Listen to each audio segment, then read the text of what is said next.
pagpasok niya, nag-jumping jack ka agad eh. Yeah. So, ang sense ko, baka totoo yung mga sabi-sabi na nakabatak, no? Tapos tumatakbo sa parking lot ng Malacanang. So, you don't do that if you present a medical bulletin. Kasi sabi niya, hindi daw siya, nagpa-CAT-scan lang siya. Ang dami ng lubid-lubid na kwento. Ang importante, nagpa-CAT-scan ka pala, anong epekto nun? O nasa ng bulletin. Dapat, kasi binuksan niya nagpa-CAT-scan siya. Meron siyang 2 maintenance drug. So ano ang bulletin? Doon tayo sa dokumento, kaya ako nananawagan ako doon sa doktor niya, at ang balita ko yung doktor niya ever since nung bata pa, no?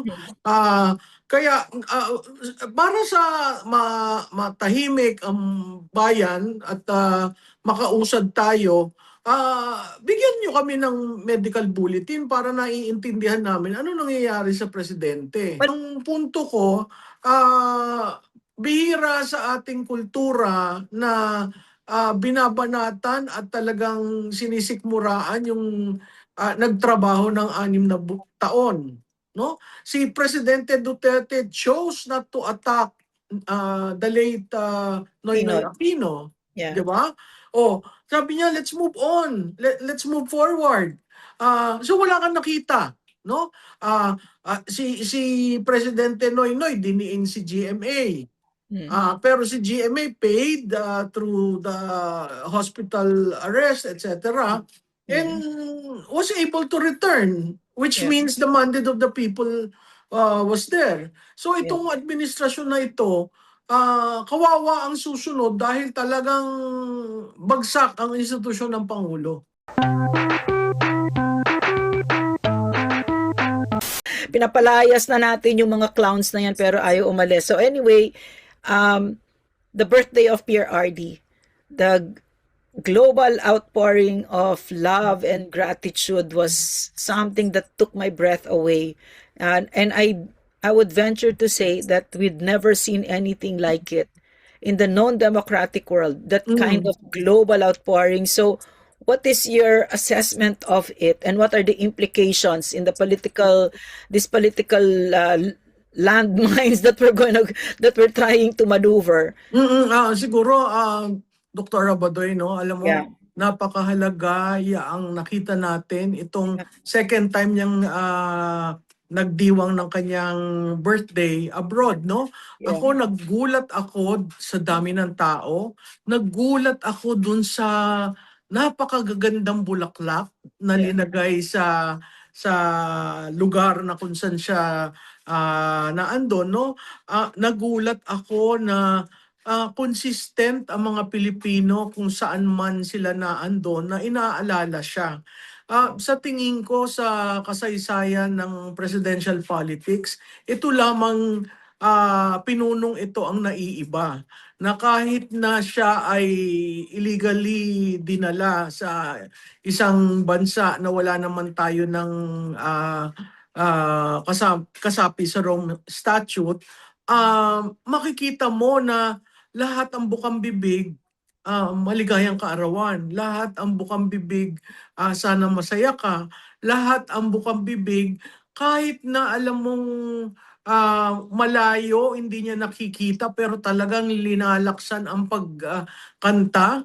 So nandun yung pagmamahal, nandun yung pagkalinga. Sa tingin ko, kaya sinuklian ng taong bayan, whether nandito sa Pilipinas o mga OFWs abroad, yung mga Pilipinong nasa dahig, kasi nakita nila yung sinseridad ng pamumuno niya. Nakita nila na for the first time may pinuno na ipaglalaban ka, may pinuno na may malasakit sa iyo, na mahalaga sa kanya kung na-i-improve yung pamumuhay mo.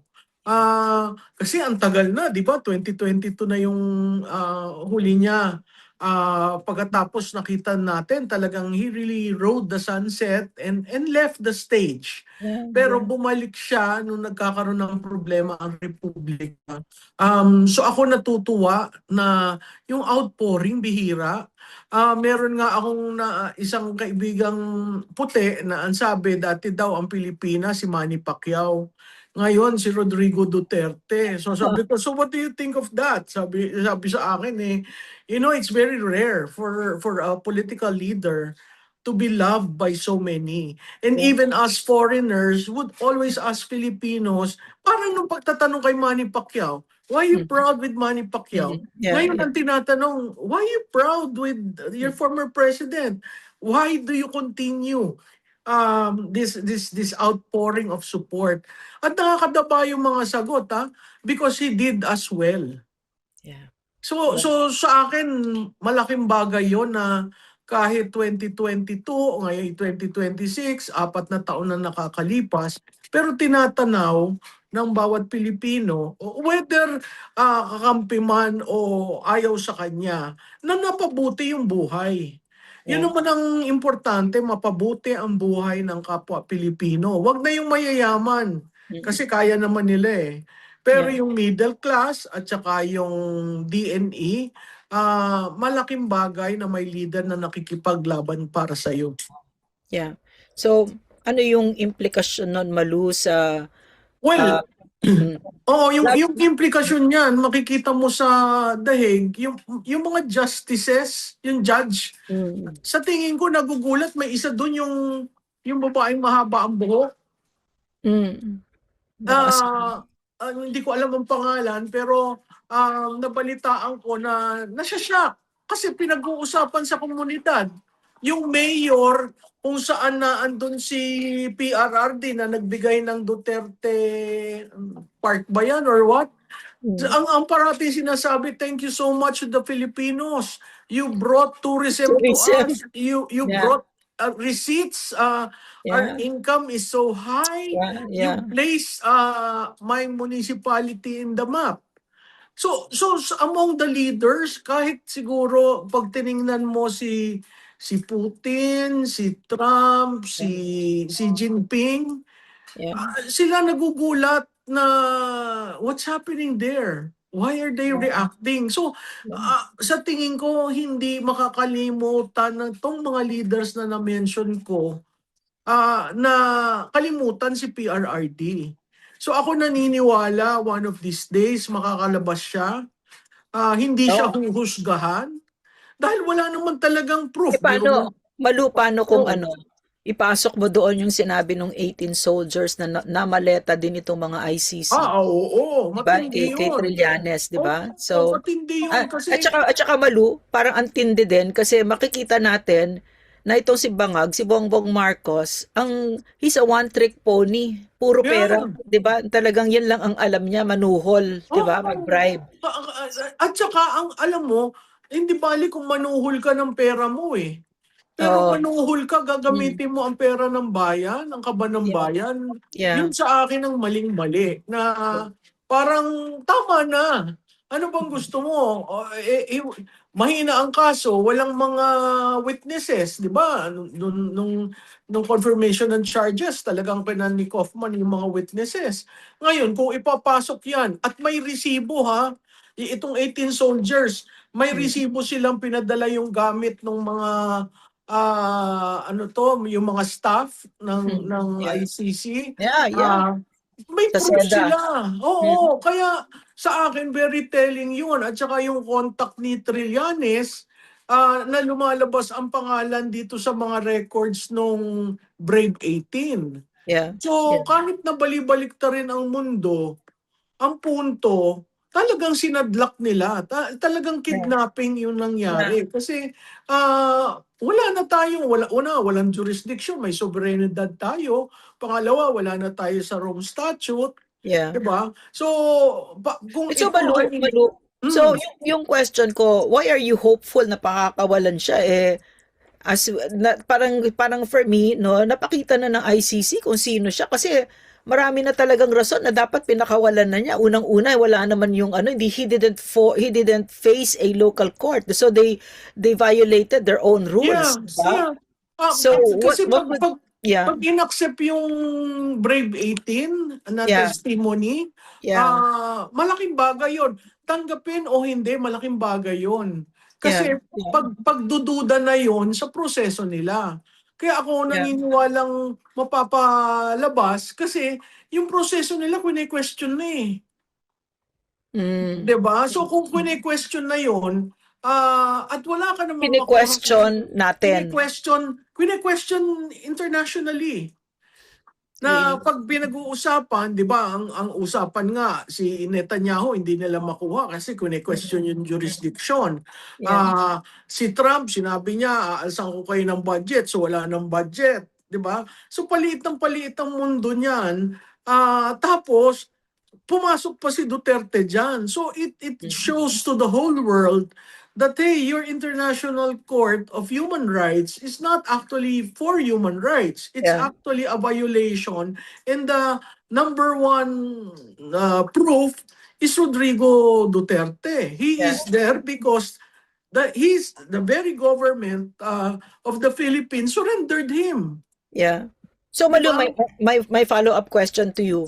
Mm, So PRRD is in The Hague, mm, and I think that the way this Marcos team thinks, kasi mababa ang kalibre ng pag-iisip ng mga ito is mm, that the longer he stays there, the people will forget him.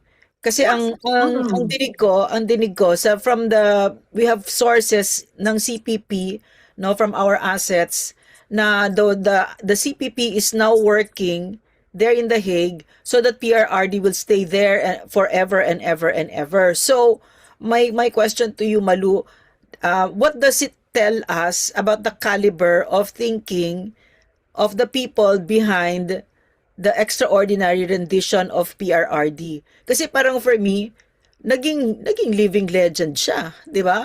Yeah. He Lulusok became, yung Yeah, go ahead. yeah, and Duterte now is an international brand. Yeah, It used to be yes. just a local brand, no? And there is, because he is incarcerated there, international observers are starting talking about what's wrong with Marcos Jr. Mm, And then started to compare ano ba what were the achievements of Duterte as compared to Marcos Jr. yeah. It is becoming an international theater where Marcos Jr. doesn't look good, 'di ba? When Um, did he ever? He's an international embarrassment. He's an embarrassment. He cannot even follow the simplest of protocols, right? Alam mo, Lorraine, I was thinking it was really for redemption. Yeah. But it turns out this is a guy who hated the country, Yeah. hated what happened to his family, and he's just returning the favor. That's the way I look at it. Because when you look at the end of the day, when you start analyzing why was redemption set aside? Because he doesn't love the country. He doesn't Yeah. care about the Yeah. Filipinos. These are all show no? Show Mm. lang sa tao, pinapakita sa tao. Pero kasi napakadali, ang hindi ko maintindihan, bakit napakadali mo magnakaw? Yeah. Galing ka na nga sa pagnanakaw. Anak ka na nga ng merong Guinness Book Record tungkol sa pagnanakaw. You answered your own question. Diba? It's easy for him to steal because he's a Marcos, Malu. Yes. Right? Diba? Kaso, why would you choose that path? Nanalo ka eh. Yeah. Whether yung panalo niya ng 31 million is true or not, nanalo ka. May pwede mong baguhin ang tadhana. Pero kasi Malu, pero kasi drug addict siya eh. Wala namang kapasidad baguhin ang sarili niya, ang drug addict. He has to go through rehab. He has to go through recovery. Right? Kaya nga ang parati kong sinasabi, hindi mo mahal ang Pilipinas kasi hindi mo kayang magpagamot. Di ba, for a while, nagpunta yan sa Germany para magpagamot tong kampanya. Yeah. Bakit bumalik ka na naman? 'Di ba? He doesn't, you know, 'di ba, meron tayo, Lorraine, na Mm. show me who your friends are and I'll tell you who you are. Yeah, yeah, That's exactly when you look at the circle of friends, yeah, yeah, they are all abetting yeah. a behavior which is not good for a president. Also, Malu, Mm. no, how can you ask this guy to love the country when he himself does not even love himself, 'di ba? Kasi and he's surrounded by people like you said, no, aiding him and propping him Mm. up. Kasi kung Mm. totoo kang kaibigan, totoong asawa ka at nagkakalat na ng ganyan, meron ng cocaine diyan sa ilong niya, 'di ba? Tapos sinisipon-sipon na diyan at nagkakalat na, hindi na nagsasalita ng maayos, 'di ba? You will say, step down already, let's get help already. Right? Yeah. Like what his sister said, di ba? Kaya Uwi ako na tayo. Right? napakahalaga yung Yeah. hair follicle test. Yeah, yes, yes. Kasi iduduktong ko ha, itong nangyayari sa kanya, kailangan rin natin maka-receive ng medical record or Yeah, bulletin man lang sa yeah, doktor. You're a yeah, doctor. yeah, Napaka-critical at yun ang requirement ng saligang batas. yeah. From the hair follicle test to what is happening now, hindi mo Yeah. maintindihan. Walang So, medical record. so Malu, what did you think about that cheap gimmickry kanina that he did, yung pa jumping jacks na I was telling Professor Malu, mga kababayan, na ang addict pag kakasnort lang niyan, high na high yan, kahit na ano pwede niyang gawin, kahit pumunta siya sa emergency. Marami kami naging pasyente na galing sa emergency room na marami ng dugo-duguan, marami ng sugat, pero high siya, hindi niya nararamdaman, di ba? But anyway, what did you think of all that? Ako nagulat lang ako kasi pagpasok niya nag-jumping jack ka agad eh. Yeah. So Mm. ang sense ko, baka totoo yung mga sabi-sabi na nakabatak, no? Tapos tumatakbo sa parking lot ng Malacanang. So you don't do that Inappropriate. if you present a medical Yeah. bulletin. Kasi Yeah. sabi niya, hindi daw siya, nagpa-CAT-scan lang siya. Ang dami ng lubid-lubid na kwento. Ang Yeah. importante, o nagpa-CAT-scan ka pala, anong epekto nun? O nasa ng bulletin? Dapat, kasi binuksan niya nagpa-CAT-scan Mm. siya. Mm. Meron siyang 2 maintenance drug. Yeah. So ano ang bulletin? Yeah. Doon tayo sa dokumento. Kaya ako nananawagan ako doon sa doktor niya. At ang balita ko, yung doktor niya ever since nung bata pa. No? Kaya para sa matahimik ang bayan at makausad tayo, bigyan niyo kami ng medical bulletin para naiintindihan namin ano nangyayari sa presidente. Malu, question. There's a bigger picture. This administration has become, no, very, to me, because I was with the communications group of PRRD, no, na metikuloso tayo nun sa katotohanan, di ba? Kailangan magbigay ka ng mag-report. So, it has become very clear to me that nasa core ng Marcos administration ang kasinungalingan. Parang policy na nila yon, government policy. The mere fact that you have this Claire Castro, no, Yeah. it's a big insult to the Filipino people, no. Yan ang pinili mo na humarap para sa amin araw-araw para sabihin yung pronouncements ng supposedly president ng Pilipinas. Parang to me napakalaking insulto. So anyway, to put it all together, Malu, no, how can we expect the truth from an administration that has at its very core deceit? Diba? Lalo pa about the health of the president because they came out with a lot of videos and Claire Castro said a lot of fantastic things, diba? At sila sa kanila mismo nanggagaling. Parang meron silang play, meron silang script, no? And parang, but it's a harebrained script talaga, script ng mga addict. Sino ba nag-iisip ng mga ito, diba? So parang wala talagang, meron drama na hindi mo alam kung anong pinagsasabi nila. And then they on purpose, they plant fake news, and then now there's this incompetent, the most incompetent, I would say, communications secretary who has the bloody gall to run after daw, galit na galit daw siya sa fake news, etc., when they themselves are where the fake news are emanating Yes. from, di ba? Yes, yes, yes. So parang if you put it all together, paano na Pilipinas? I mean, kasi we're saying here, no?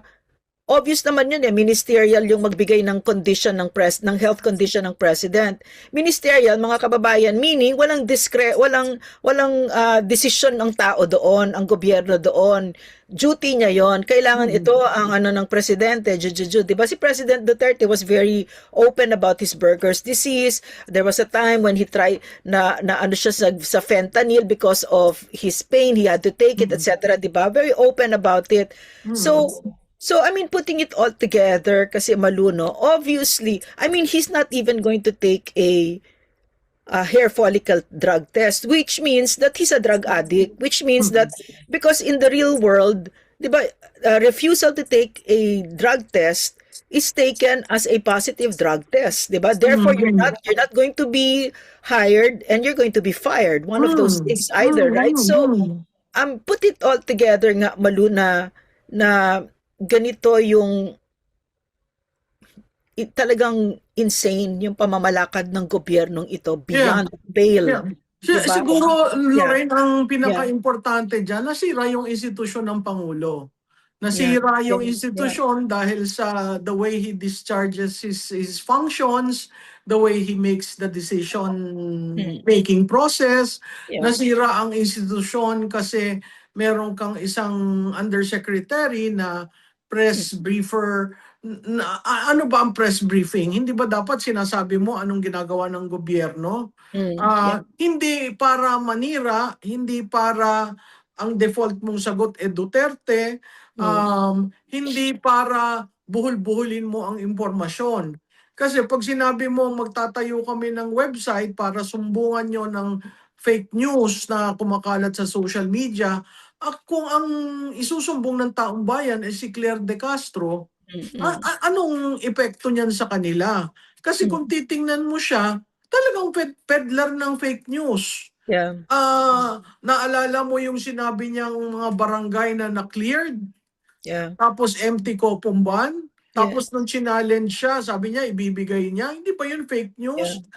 Yung sinabi niya nagkaroon na ng kaso, yung mga ghost projects, hinihingi mo lang naman yung numero ng total ghost projects. Wala silang data. So kung talagang ang sinseridad inaandon, madali sanang i-address yun. Katulad ng sinabi mo, ang communication is an aid to make the institution accountable and be able to explain to the public why certain decisions have been made.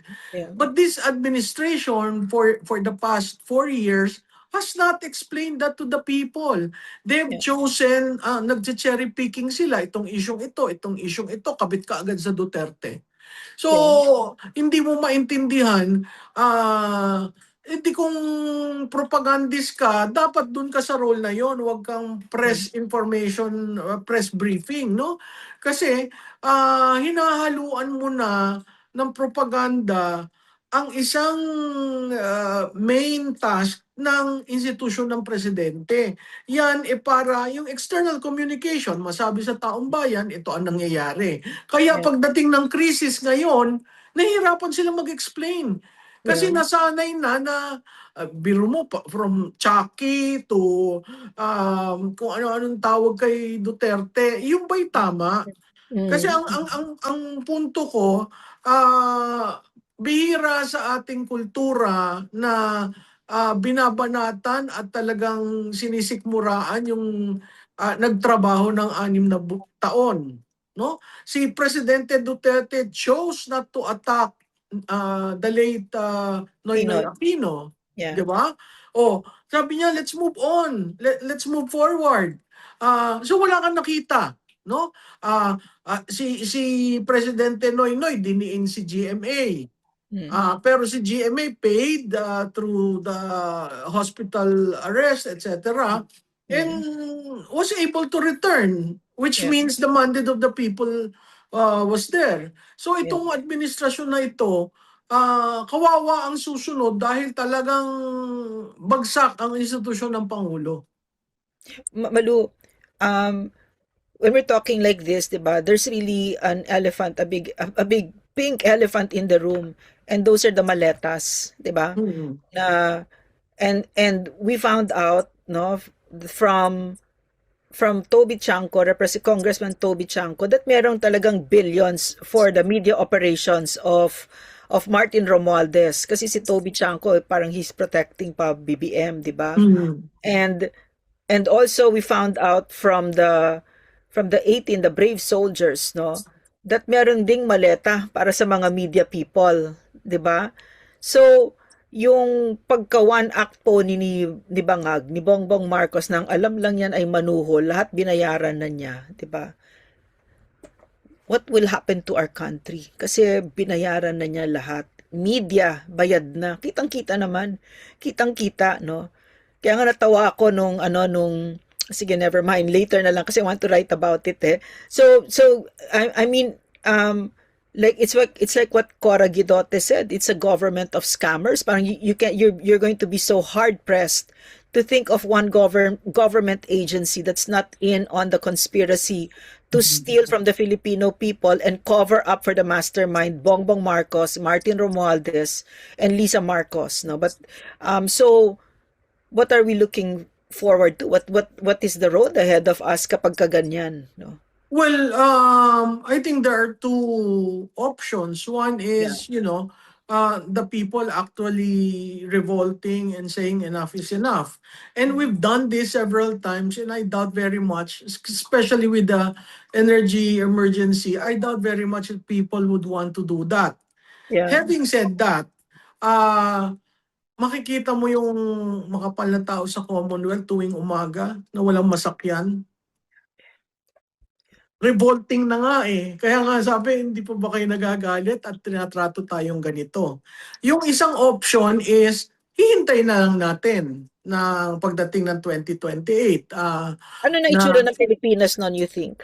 Magulo. Kasi Bagsak ang yun. paniniwala ko talaga, Malu, every day that he sits there, no, he brings the country down further. Tsaka yung umaabot na tayo na baka maging irreversible yung damage, na baka maging failed state tayo na parang Sudan. 'Di ba? Oo, Patagalin mo siya diyan. oo. Patagalin mo 'yan. Diyos me, walang alam kundi magnakaw. Meron ba siyang Oo. alam? Wala siyang alam eh. Worrisome yun kasi Yeah. kawawa yung susunod. Kaya Yeah. nga kung ang pag-uusapan constitutional successor, kawawa yung susunod kasi hindi niya masusolbahan lahat yan. At Yeah. magiging parte pa siya nung kapalpakan ng administrasyon, mahirap. On the Yeah. other hand, kung hihintayin natin, yun nga yung outcome, yung objective end na baka failed state tayo. So parang nasa catch-22 tayo. Dumating pa yung global issues ngayon. So napakahirap. Ang mga tao medyo nagagalit na dahil hindi maintindihan ano baka talagang ayudang ibibigay. Bukas bababa daw ang presyo ng gasolina pero yung excise tax na Republic Act na 4 na araw na hindi pa nila ginagawa, no? So hindi natin maintindihan. Why are they not doing it, you think, Malu? Sa tingin ko meron siyang pinapaboran. At saka pangalawa, kung ibibigay mo yung excise tax, di wala ka nang nanakawin. Yeah. Yeah. So makikita mo yung decisions niya, whether infra, whether sectoral, it's always colored by the money.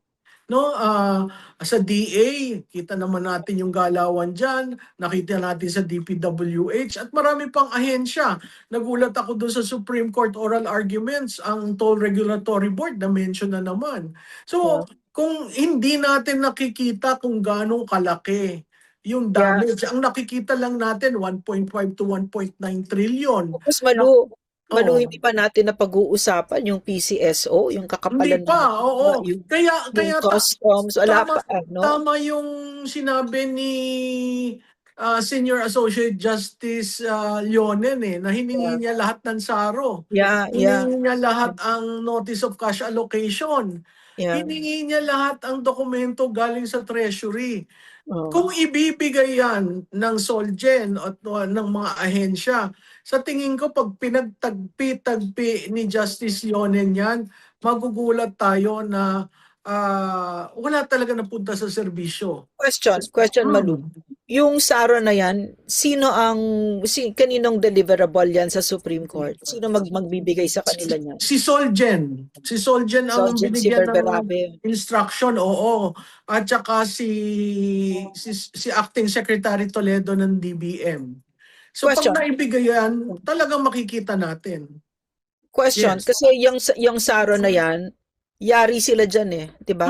Yari, talagang yari. So, it's like the ICI report, no?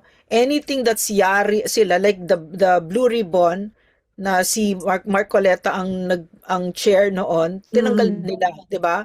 Anything where talagang they're forced in a corner, they really cut it off short, di ba? So that SARO is yari sila, 'di ba? So what will happen? I can foresee kasi na they're going to do a lot of things ng calisthenics para hindi mangyaring ibibigay yung SARO. Well, Is it possible? Yeah. Oo, posible yun. Pero Yeah. mahirap gawin kasi ilan pang mga issues ang pending sa Supreme Court. Pag ginanon mo at linabanan mo ang Supreme Court, mahihirapan sila kasi nakapending rin dyan yung kay BP Inday ng impeachment. Nakapending rin dyan yung jurisdiction kay PRRD. So maraming nakapending sa Supreme Court. Imaginein mo kung ginawa yung oral arguments before ng filing ng impeachment kay BBM. Kasi doon pa lang sa isang araw ng oral arguments, makikita mo na unconstitutional lahat ang ginawa eh. Yeah. Yeah. Ako, I was surprised si dating kalihim Ben Jokno even emphasize na it increased during his term. So, at kahit yung visual tool na ginamit ni Professor Monsod, kitang-kita mo. Ang sinasabi nila kay PRRD daw, tinan mo yung graph. Yung graph, tumaas ang GAA kisa sa NEP nung panahon ni Marcos. Yeah. So, yun ang facts. Pero alam mo naman sa administrasyon na ito, ang facts pwede nilang paglaruan dahil katulad nga ng kaninang sinabi mo, yung maleta sa mga mainstream media, nakakaawa yun kasi parte-pati sila dun sa ginagawang panloloko sa taong bayan.